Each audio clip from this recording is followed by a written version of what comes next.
Hello again. So I am just going to read a little bit from this book by David Hawkins, which is very enlightening. So this is a little more about apathy. So shame, apathy, and guilt are all forms of aggression against the self by attack with self-hatred, accusation, and negative judgmentalism. The alternate sides of these mechanisms are used in the defensive maneuver of projected, externalized hate and blame. Apathy is also a form of resistance to the maturation process and is a way of negation and refusal, like concealed stubbornness. With these mechanisms, personal responsibility is again denied, and otherwise seemingly normal individuals may periodically alternate with extreme aggression toward others.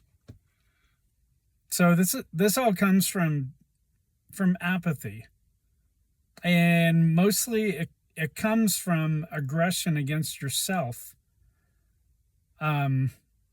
self-hatred, accusation, and negative, just having low self-esteem.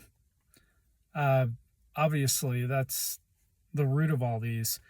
When the worm of self-hatred turns from attacking the self and is directed externally, it expresses as vituperation, malice, malevolence, slander, and even public vilifications that can be extreme.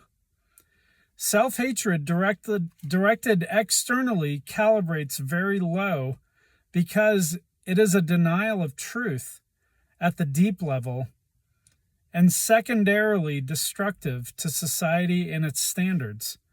This externally directed aggression finds social approval and is therefore expressed in war, gang criminality, terrorism, environmental arson, crowd violence, the Ku Klux Klan, etc.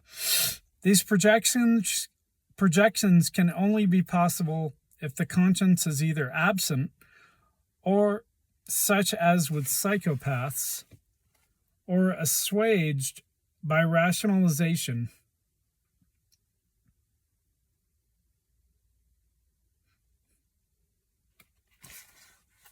So, yeah.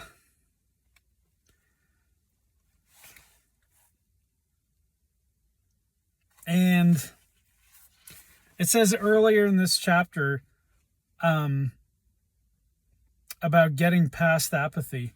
The only way out of this impasse in apathy is via the will, with a capital W, which alone has the potential power to compensate for the lack of intrapsychic energy. The will, with a capital W again, which is spiritual in nature and origin, is not to be confused with willpower, which is only mental and psychological.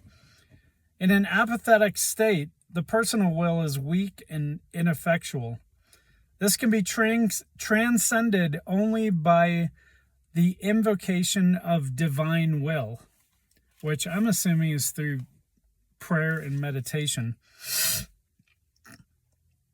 which calibrates at 850 and has the power of regeneration. So 850, keep in mind that 1000 hertz is enlightenment.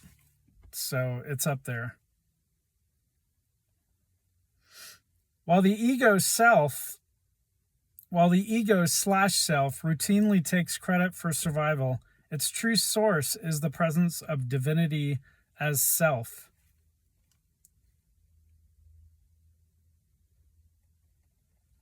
So, yeah, I just wanted to add that before I got into grief, which is the next Grief is energy level 75.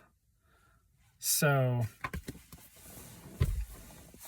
yeah, probably tomorrow or the day after, maybe Sunday, I'm gonna make a post about grief.